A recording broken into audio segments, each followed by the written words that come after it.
ನೀವೇನು ನಮ್ಮ ಚಾನಲ್ಸ್ಗೆ ಸಬ್ಸ್ಕ್ರೈಬ್ ಆಗಿಲ್ಲ ಅಂದರೆ ಈ ಕೂಡಲೇ ಸಬ್ಸ್ಕ್ರೈಬ್ ಬಟನನ್ನು ಒತ್ತಿ, ಹಾಗೆ ಪಕ್ಕದಲ್ಲಿರೋ ಬೆಲ್ ಐಕಾನ್ನ ಕ್ಲಿಕ್ ಮಾಡಿ.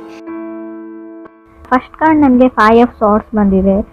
5 of swords it self is A fighting card ಅಂತ ಹೇಳ್ತೀವಿ. ಸೊ ತುಂಬ ಜಗಳ, ತುಂಬ ಆರ್ಗ್ಯುಮೆಂಟ್, ಸೋ ಮಚ್ ಫೈಟಿಂಗ್ ಅಂತ ಕಾರ್ಡ್ ಹೇಳುತ್ತೆ. ಸ್ವಲ್ಪ ಟ್ರಿಗರಿಂಗ್ ಇರುತ್ತೆ. ಅದರ್ ಪರ್ಸನ್ ಏನೇ ಹೇಳಿದ್ರು ಯಾವುದಕ್ಕೂ ಟ್ರಿಗರ್ ಮಾಡ್ತಾ ಇದ್ದಾರೆ ಅಂತ ಅನಿಸುತ್ತೆ. ಇದರಿಂದ ಆರ್ಗ್ಯುಮೆಂಟ್ ಸ್ಟಾರ್ಟ್ ಆಗಿ ಸೊ ಕಮ್ಯುನಿಕೇಷನ್ ಸ್ಟಾಪ್ ಆಗೋ ಅಂಥ ಚಾನ್ಸಸ್ ಇದೆ. ಮೇ ಬಿ ಕೇರ್ಫುಲ್ ಆಗಿರಿ ಅಂತ ಹೇಳ್ತೀನಿ. ಯಾವಾಗಲೂ ನಿಮ್ಮ ಕಲೀಗ್ಸ್ ಇರಲಿ, ನಿಮ್ಮ ಫ್ಯಾಮಿಲಿ ಮೆಂಬರ್ಸ್ ಇರಲಿ, ಸೊ ನಿಮ್ಮ ಪಾರ್ಟ್ನರ್ ಜೊತೆನೇ ಜಗಳ ಆಗುತ್ತೆ ಅಂತ ಹೇಳಲ್ಲ. ತುಂಬ ವಿಷಯಗಳು ಟ್ರಿಗರ್ ಆಗುತ್ತೆ 5 ಆಫ್ ಸಾರ್ಟ್ಸ್ ಇರೋದ್ರಿಂದ. ನೀವು ಕನೆಕ್ಟ್ ಆಗಿರೋ ಪರ್ಸನ್ ಕೂಡ ಟ್ರಿಗರ್ ಆಗಿರ್ಬೋದು. ವೈಸ್ ವರ್ಸಾ ರೀಡಿಂಗ್ ಇದೆ.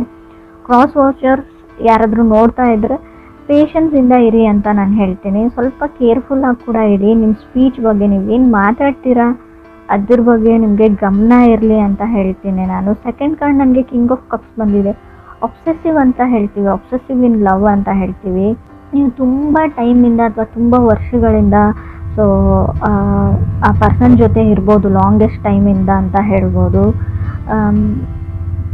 ಮೇ ಬಿ ನಿಮ್ಗೆ ಅನಿಸಿರ್ಬೋದು, ನಾನು ಇಷ್ಟಪಟ್ಟಿರೋ ವ್ಯಕ್ತಿ ಇವರಲ್ಲ, ನಾನು ಅಂದ್ಕೊಂಡಿರೋ ವ್ಯಕ್ತಿ ಇವರೇನಾ ಅಂತ ನಿಮಗೆ ಡೌಟ್ಸ್ ಬರ್ಬೋದು. ಏನು ಅಂದರೆ ಈ ಮಂತಲ್ಲಿ ಎಸ್ಪೆಷಲಿ ನಿಮಗೆ ಸ್ವಲ್ಪ ಪೇಷನ್ಸ್, ತಾಳ್ಮೆ ಅಗತ್ಯ ತುಂಬಾ ಇದೆ ಅಂತ ಹೇಳ್ಬೋದು. ಮೇ ಬಿ ತುಂಬ ಅವರು ಟ್ರಿಗರ್ ಮಾಡ್ಬೋದು ನಿಮಗೆ ಜಗಳಕ್ಕೆ, ಅಥವಾ ಅವ್ರಿಗೆ ಗೊತ್ತಿಲ್ಲದೇ ನಿಮ್ಗೆ ಹರ್ಟ್ ಮಾಡ್ಬೋದು. ಹರ್ಟ್ಫುಲ್ ವರ್ಡ್ಸ್ ಅಂತ ಹೇಳ್ತಾ ಇದೆ ಕಾರ್ಡು. ಥರ್ಡ್ ಕಾರ್ಡ್ ನನಗೆ ಏಸ್ ಆಫ್ ಪೆಂಟಿಕಲ್ಸ್ ಬಂದಿದೆ. ಮೇ ಬಿ ಹಣನೂ ಇಶ್ಯೂ ಆಗಿರ್ಬೋದು, ನಿಮಗೆ ಹಣಕಾಸಿನ ವಿಚಾರದಲ್ಲೂ ಜಗಳ ಆಗಿರ್ಬೋದು. ಮೇ ಬಿ ಕೆಲವ್ರಿಗೆ ಏಸ್ ಆಫ್ ಪೆಂಟಿಕಲ್ಸ್ ಅಂದರೆ ಒನ್ ಮೋರ್ ಚಾನ್ಸ್ ಅಂತ ಹೇಳ್ತೀವಿ. ನೀವು ಯಾರಿಗಾದ್ರೂ ಇನ್ನೊಂದು ಚಾನ್ಸ್ ಕೊಡ್ತೀನಿ ಅಂತ ಡಿಸೈಡ್ ಮಾಡಿರ್ಬೋದು, ಅಥವಾ ಅದರ್ ಪರ್ಸನ್ ನಿಮಗೆ. ಸೊ ಕೊಡಲ್ಲ ಅಂದರೂ ಕೂಡ ace of pentacles one more chance ಕೊಡ್ಬೋದು, ನೀವು ಇನ್ನೊಂದು ಚಾನ್ಸ್ ಕೊಟ್ಟು ನೋಡ್ಬೋದು ಅಂತ ಹೇಳುತ್ತೆ card. Because you love the person ಅಂತ ಕೂಡ ಕಾರ್ಡೇ ಹೇಳ್ತಾ ಇದೆ.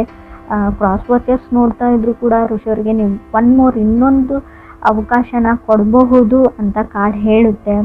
ಫೋರ್ತ್ ಕಾರ್ಡ್ ನನಗೆ 9 ಆಫ್ ವಾಂಡ್ಸ್ ಬಂದಿದೆ. 9 ಆಫ್ ವಾಂಡ್ಸ್ ಅಂದರೆ fighting in the war zone ಅಂತ ಹೇಳ್ತೀವಿ. ಬರೀ ಜಗಳ, ನಿಮ್ಮ ಫ್ಯಾಮಿಲಿ ಮೆಂಬರ್ಸ್ ಅವ್ರ ಫ್ಯಾಮಿಲಿ ಮೆಂಬರ್ಸ್ ನಡುವೆನೂ ಜಗಳ ಆಗ್ಬೋದು. ಸೊ ರಿಯಲ್ ಎಸ್ಟೇಟ್ ವ್ಯವಹಾರನ ಮಾಡಬೇಡಿ ಅಂತ ಹೇಳ್ತೀವಿ. ಅದರಿಂದ ಕೂಡ ಜಗಳ ಸ್ಟಾರ್ಟ್ ಆಗ್ಬೋದು. ಈ ಹಣಕಾಸಿನ ವಿಚಾರದಲ್ಲಿ ಸ್ವಲ್ಪ ದೊಡ್ಡ ಮಟ್ಟದ ಟೆನ್ಷನ್ ಕೂಡ ನಿಮಗೆ ಬರ್ಬೋದು. ಹಾಗೆ ಕೂಡ ನಿಮ್ಮ ಮದುವೆ ಫಿಕ್ಸ್ ಆಗಿದ್ದರೆ, ಎಂಗೇಜ್ಮೆಂಟ್ ನಡೀತಾ ಇದ್ರು ಕೂಡ ಅಲ್ಲಿ ಗಲಾಟೆಗಳಾಗ್ಬೋದು ಸಂಬಂಧಿಕರ ಮಧ್ಯೆ, ರಿಲೇಟಿವ್ಸ್ ಮಧ್ಯೆ ಅಂತ ಕೂಡ ಆ ಕಾರ್ಡ್ ಹೇಳ್ತಾ ಇದೆ. ಫಿಫ್ತ್ ಕಾರ್ಡ್ ನನಗೆ 9 ಆಫ್ ವಾಂಡ್ಸ್ ಬಂದಿದೆ. ಎಕ್ಸಾಸ್ಟೆಡ್, ಟಯರ್ಡ್ ಅಂತ ಹೇಳುತ್ತೆ. 9 ಆಫ್ ವಾಂಡ್ಸ್ ಅಂದರೆ ಫೈಟಿಂಗ್ ಅಂತ ಹೇಳ್ತೀವಿ. ನಂಗೆ ಗೊತ್ತಿಲ್ಲ ಯಾಕಿಷ್ಟು ಜಗಳಗಳು ನಡೀತಾ ಇದೆ, ಆರ್ಗ್ಯುಮೆಂಟ್ಸ್, ಫೈಟಿಂಗ್ ನಡೀತಾ ಇದೆ ಅಂತ ಕೂಡ ಅರ್ಥ ಆಗ್ತಾ ಇಲ್ಲ. ಕೆಲವ್ರಿಗೆ ನಿಮಗೆ ಗೊತ್ತಿದೆ ಫ್ಯಾಮಿಲಿ ಮ್ಯಾಟರ್ಸ್ ಅಂತ ಹೇಳಿ, ಸೊ ಅದನ್ನು ರಿಸಾಲ್ವ್ ಮಾಡ್ಕೊಳ್ಬೋದು. ಬಟ್ ಜಾನಲ್ಲಿ ಆಗೋದು ತುಂಬ ಕಷ್ಟ. ಅದಕ್ಕೆ ಸ್ವಲ್ಪ ಟೈಮನ್ನು ಕೊಡಿ ನೀವು ಅಂತ ಹೇಳ್ತಾ ಇದ್ದೀನಿ ನಾನು. ಸ್ವಲ್ಪ ಡಿಸ್ಟರ್ಬೆನ್ಸ್ ಇದ್ದರೂ ಕೂಡ ಅಡ್ಜಸ್ಟ್ ಮಾಡ್ಕೊಳ್ಳಿ. 6th ಕಾರ್ಡ್ ನನಗೆ 6 ಆಫ್ ಸಾರ್ಟ್ಸ್ ಬಂದಿದೆ. Another opportunity. ನಿಮಗೆ 6 ಆಫ್ ಸಾರ್ಟ್ಸ್ ಇರೋದ್ರಿಂದ ಖಂಡಿತವಾಗಿ ಅವ್ರಿಗೆ ಸೊ ಪೇಷನ್ಸಿಂದ ಇದ್ದರೆ ನಿಮ್ಗೆ ಇನ್ನೊಂದು ಚಾನ್ಸ್ ಅಥವಾ ಆಪರ್ಚುನಿಟಿ ಸಿಗುತ್ತೆ. ಆ ಆಪರ್ಚುನಿಟೀಸಿಂದ ಎಲ್ಲನೂ ಸರಿ ಹೋಗುತ್ತೆ ಕೆಲವ್ರಿಗೆ ಅಂತ ಹೇಳ್ಬೋದು. ಎಷ್ಟೇ ಜಗಳ ಇರಲಿ, ಏನೇ ಆಗಿರಲಿ, ಪ್ಯಾಚಪ್ ಆಗಿ ಒಂದು ಏನು ಹೇಳ್ತಾರೆ ಸುಂದರವಾದ ಬದುಕು, ಲೈಫ್ ಅಂತ ಹೇಳ್ಬೋದು. 7th ಕಾರ್ಡ್ ನನಗೆ 5 ಆಫ್ ಸಾರ್ಟ್ಸ್ ಬಂದಿದೆ. ಇನ್ನೂ ಕೆಲವ್ರಿಗೆ 3 ಆರ್ಗ್ಯುಮೆಂಟ್ಸ್ ಹೇಳ್ತೀನಿ. ನಂಗೆ ಗೊತ್ತಿಲ್ಲ, ರೀಡಿಂಗೇ ಇದೇ ಥರ ಇದೆ, ಬರೀ ಜಗಳ ಆರ್ಗ್ಯುಮೆಂಟ್ಸ್ ಅಂತ ಹೇಳ್ತೀನಿ ಅಂತ ಅಂದ್ಕೊಳ್ಬೇಡಿ. Fighting for a wrong reason ಅಂತ ಹೇಳುತ್ತೆ. ನೀವು ಅಥವಾ ಅದರ್ ಪರ್ಸನ್ನು ಒಂದು ತಪ್ಪಾದ ಕಾರಣಕ್ಕೆ ನೀವು ಜಗಳ ಆಡ್ತಾ ಇದ್ದೀರಾ. 5 ಆಫ್ ಸಾರ್ಟ್ಸ್ ಇರೋದ್ರಿಂದ ಸ್ವಲ್ಪ ಯೋಚನೆ ಮಾಡಿ, ಪೇಷನ್ಸಿಂದ ನೋಡಿ, ನಾನು ಸರಿ ಇದ್ದೀನಾ, ನಾನು ಮಾತಾಡೋ ವಿಷಯ ಸರಿ ಇದೆಯಾ, ನಾನು ಆರ್ಗ್ಯುಮೆಂಟ್ ಮಾಡ್ತಾ ಇರೋ ಟಾಪಿಕ್ ಯಾವ ಥರ ಇದೆ, ಸಿಚುವೇಶನ್ ಸರಿಯಾಗಿದೆಯಾ ಅಂತ ಯೋಚನೆ ಮಾಡಿ. ಈ 8th ಕಾರ್ಡ್ ನನಗೆ 6 ಆಫ್ ವಾಂಡ್ಸ್ ಬಂದಿದೆ. Quick to exit. ತುಂಬ ಬೇಗ ನಾನು ಬಿಟ್ಬಿಡ್ತೀನಿ, ನಾನು ಸಪ್ರೇಟ್ ಆಗಿಬಿಡ್ತೀನಿ, ಡಿವೋರ್ಸ್ ತೊಗೊಂಡ್ಬಿಡೋಣ ಅಂತೀರಾ ನೀವು ಅಥವಾ ಅದರ್ ಪರ್ಸನ್. ಅವ್ರಿಗೆ ನಿಮಗೆ ಬ್ಲೇಮ್ ಬರುತ್ತೆ ಅಂತ ಹೇಳ್ಬೋದು. ಬಟ್ ಇಬ್ಬರದ್ದು ಫಾಲ್ಟ್ ಇದೆ. Both people have A part ಅಂತ ಕಾರ್ಡ್ ಹೇಳ್ತಾ ಇದೆ. ಮೇ ಬಿ ಅದರ್ ಪರ್ಸನ್ ನಿಮ್ಮನ್ನು ಇಗ್ನೋರ್ ಮಾಡ್ಬೋದು, ಬ್ಲೇಮ್ ಎಲ್ಲ ನಿಮ್ಮ ಮೇಲೆ ಹಾಕ್ಬೋದು, ತಪ್ಪೆಲ್ಲ ನಿಮ್ಮದೇ ಅಂತ ಕೂಡ ಅನ್ಬೋದು. ಸ್ವಲ್ಪ ದಿನ ಸುಮ್ಮನಾಗಿ ಅಂತ ಹೇಳ್ತೀನಿ ನಾನು. 9th card ace of wands ಬಂದಿದೆ. ಇಗ್ನೋರ್ ಮಾಡ್ತಾ ಇದ್ದಾರೆ. Doing silent treatment. ನೀವೆಷ್ಟೇ ಕಾಲ್ ಮಾಡಿ, ಮೆಸೇಜ್ ಮಾಡಿ ರೆಸ್ಪಾನ್ಸ್ ಮಾಡಲ್ಲ, ಕಾಲ್ ಪಿಕ್ ಮಾಡ್ತಾ ಇಲ್ಲ ಅಂತ ಕೂಡ ನಿಮ್ಮ ಕಂಪ್ಲೇಂಟ್ ಇರ್ಬೋದು, ಅಥವಾ ನೀವು ಈ ಥರ ಮಾಡ್ತಾ ಇರ್ಬೋದು, ಅದರ್ ಪರ್ಸನ್ಗೆ ಇಗ್ನೋರ್ ಮಾಡ್ತಾ ಇರ್ಬೋದು ಅಂತ ಕಾರ್ಡ್ ಹೇಳ್ತಾ ಇದೆ. 10th ಕಾರ್ಡ್ ನನಗೆ 4 ಆಫ್ ಪೆಂಟಿಕಲ್ಸ್ ಬಂದಿದೆ, 11th ಹರ್ಮೆಟ್ ಕಾರ್ಡ್ ಬಂದಿದೆ. ನೋ ಕಮ್ಯುನಿಕೇಷನ್ ಅಂತ ಹೇಳುತ್ತೆ. ಕಮ್ಯುನಿಕೇಷನ್ ಇರಲ್ಲ, ತುಂಬ ಸೆನ್ಸಿಟಿವ್ ಇದ್ದಾರೆ ಪರ್ಸನ್. ಮೇ ಬಿ ನಾನಿಲ್ವಾ ಅಂತ ನೀವು ಕೇಳ್ಬೋದು, ಬಟ್ ನೀವು ಕನೆಕ್ಟ್ ಆಗಿರೋ ವ್ಯಕ್ತಿ ತುಂಬ ಸೆನ್ಸಿಟಿವ್ ಪರ್ಸನ್ ಅಂತ ಹೇಳ್ಬೋದು. ಚಿಕ್ಕ ಪುಟ್ಟ ವಿಷಯಕ್ಕೂ ತುಂಬ ಸೆನ್ಸಿಟಿವ್ ಆಗ್ತಾರೆ ಅವರು. ಹರ್ಮೆಟ್ ಕಾರ್ಡ್ ಬಂದಿರೋದ್ರಿಂದ ಡಿಪ್ರೆಷನ್ ಅಂತ ಹೇಳ್ತೀನಿ ನಾನು, ಆ್ಯಂಗ್ಸೈಟಿ, ತುಂಬ ಆತಂಕದಲ್ಲಿರ್ತಾರೆ ಅವರು ಅಥವಾ ನೀವು. ಸೋಲ್ ಸರ್ಚಿಂಗ್ ಅಂತ ಕೂಡ ನಾವು ಕರಿತೀವಿ ಇದನ್ನು. ನಾನು ಒಂಟಿ ಆಗಿದ್ದೀನಿ, ನನಗೆ ಯಾರೂ ಇಲ್ಲ ಅಂತ ಲೋನ್ಲಿನೆಸ್ ಕೂಡ ಫೀಲ್ ಆಗ್ಬೋದು ನಿಮಗೂ ಅಥವಾ ಅದರ್ ಪರ್ಸನ್ಗೂ. 12th ಕಾರ್ಡ್ ನನಗೆ 8 ಆಫ್ ಕಪ್ಸ್ ಬಂದಿದೆ. ನೀವು ಕೂಡ ತುಂಬ ಟಯರ್ಡ್ ಆಗಿ ಅಂತ ಹೇಳ್ಬೋದು. ಪೇಷನ್ಸ್ ಇಸ್ ಎವ್ರಿಥಿಂಗ್ ಅಂತ ಕಾರ್ಡ್ ಹೇಳುತ್ತೆ. ಆರ್ಗ್ಯುಮೆಂಟಿಗೆ ಹೋಗಬೇಡಿ ಅಂತ ಹೇಳ್ತೀನಿ. ನೋ ಟೈಮ್ ಫಾರ್ ಆರ್ಗ್ಯುಮೆಂಟ್ ಅಂತ ಇಟ್ಕೊಂಡಿರಿ ನೀವು ಮನಸ್ಸಲ್ಲಿ. ಸೊ ಇಗ್ನೋರೆನ್ಸ್ ಕೂಡ ಇದೆ. 13 ಕಾರ್ಡ್ ನನಗೆ 2 ಆಫ್ ಸಾರ್ಡ್ಸ್ ಬಂದಿದೆ. ಆದಷ್ಟು ನೀವು ಇಗ್ನೋರ್ ಮಾಡೋದಾದರೆ ಪರ್ಸನ್ ಅಲ್ಲ, ಸಿಚುವೇಶನ್ನ ಇಗ್ನೋರ್ ಮಾಡಿ ಅಂತ ಹೇಳ್ತೀನಿ. ಸೊ 2 ಪೀಪಲ್ ಇನ್ವಾಲ್ವ್ಡ್, 2 ಆಫ್ ಸಾರ್ಡ್ಸ್ ಇರೋದ್ರಿಂದ ಖಂಡಿತವಾಗ್ಲೂ ಏನೇ ಮಾಡಿ ಫೆಬ್ವರೆಗೂ ಆರ್ಗ್ಯುಮೆಂಟ್ಸ್ ಬಿಲ್ಡಪ್ ಆಗ್ತಾನೇ ಹೋಗುತ್ತೆ. ಹರ್ಮೆಂಟ್ ಕಾರ್ಡ್ ಇರೋದ್ರಿಂದ ಅವ್ರದ್ದು ನಿಮ್ಮ ಮನೆ ನಡುವೆ ಮಾತುಕತೆ ಅಥವಾ ನಿಮ್ಮ ಮಧ್ಯೆ ಕಮ್ಯುನಿಕೇಷನ್ ಸ್ಟಾಪ್ ಆಗ್ಬೋದು ಅಂತ ಕೂಡ ಕಾರ್ಡ್ ಹೇಳುತ್ತೆ. ಸೈಲೆಂಟ್ ಟ್ರೀಟ್ಮೆಂಟ್ ಅಂತ ಕೂಡ ನಾವು ಕರಿತೀವಿ.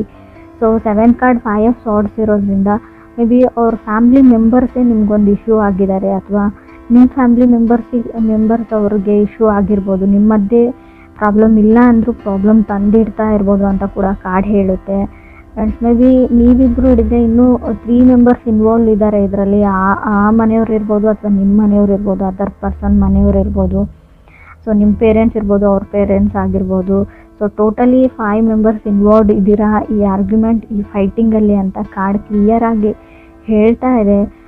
ಮೇ ಬಿ ಅವರೆಲ್ಲರೂ ಸೇರಿಬಿಟ್ಟು ನಿಮ್ಮನ್ನು ಒಂಟಿ ಮಾಡ್ಬೋದು, ಅಥವಾ ನೀವು ನಿಮ್ಮ ಫ್ಯಾಮ್ಲಿ ಜೊತೆ ಸೇರಿ ಅವ್ರನ್ನ ಒಂಟಿ ಮಾಡ್ಬೋದು ಅಂತ ಕೂಡ ಕಾರ್ಡ್ ಹೇಳ್ತಾ ಇದೆ. ತಾಳ್ಮೆ ತುಂಬ ಇಂಪಾರ್ಟೆಂಟ್ ಆಗುತ್ತೆ ಇಲ್ಲಿ. ನಿಮ್ಗೆ ಇಷ್ಟ ಇಲ್ಲ ಅವರಿಂದ ದೂರ ಆಗೋದು.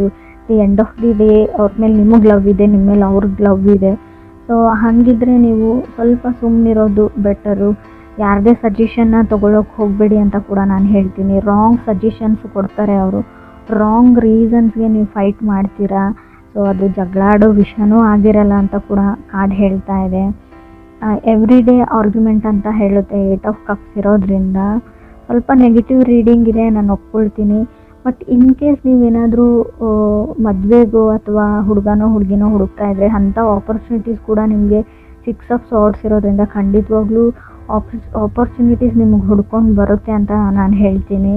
ಬಟ್ ಇಲ್ಲೂ ಕೂಡ ನೀವು ರಿಲೇಟಿವ್ಸ್ ಮಾತನ್ನ ಕೇಳೋಂಗಿಲ್ಲ. ನಿಮ್ಗೆ ಯಾರು ಆಫರ್ಸ್ನ ತಂದು ಕೊಟ್ಟಿರ್ತಾರೆ.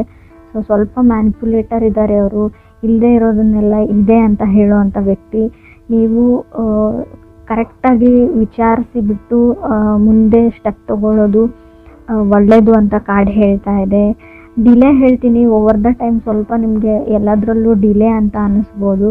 ಸೊ ಅದು ಒಳ್ಳೆಯದೇ ಅಂತ ಹೇಳ್ತೀನಿ. ಯಾವುದೇ ಸಡನ್ ಡಿಸಿಷನ್ನ ಅಥವಾ ಬಿಗ್ ಡಿಸಿಷನ್ನ ಈ ಮಂತಲ್ಲಿ ಮಾಡಬೇಡಿ ಖಂಡಿತವಾಗ್ಲೂ ಅಂತ ಕಾರ್ಡ್ ಹೇಳ್ತಾ ಇದೆ. 9 ಆಫ್ ವಾಂಡ್ಸ್ ಇರೋದ್ರಿಂದ ಸ್ವಲ್ಪ ಟಯರ್ಡ್ ಆಗಿರ್ತೀರ. ಆದಷ್ಟು ಗುಡ್ ಸ್ಲೀಪ್ನ ತೊಗೊಳಕ್ಕೆ ಟ್ರೈ ಮಾಡಿ, ಚೆನ್ನಾಗಿ ನಿದ್ದೆ ಮಾಡೋಕ್ಕೆ ಟ್ರೈ ಮಾಡಿ ಅಂತ ಹೇಳ್ತೀನಿ. ರಿಯಲ್ ಎಸ್ಟೇಟ್ ವ್ಯವಹಾರನ ಮಾಡೋಕ್ಕೆ ಹೋಗಬೇಡಿ. ಏನಾದರೂ ಬೈ ಮಾಡ್ತೀನಿ ಹೊಸ ವಸ್ತುಗಳಂದ್ರೆ ಅದನ್ನು ಕೂಡ ಸ್ವಲ್ಪ ಪಾಸಲ್ಲಿ ಇಡಿ. ಎಲ್ಲನೂ ಒನ್ ಸ್ಟೆಪ್ ಬ್ಯಾಕ್ ಅಂತ ಹೇಳ್ತೀವಿ, ಸ್ಟೆಪ್ ಬ್ಯಾಕ್ ಆಗಿ ಅಂತ ಹೇಳ್ತೀನಿ ನಾನು. ಸೊ ಸ್ವಲ್ಪ ನಿಮಗೆ ನೀವು ಟೈಮ್ ಕೊಟ್ಕೊಳ್ಳಿ ಅಂತ ಕೂಡ ಕಾರ್ಡ್ ಹೇಳ್ತಾ ಇದೆ.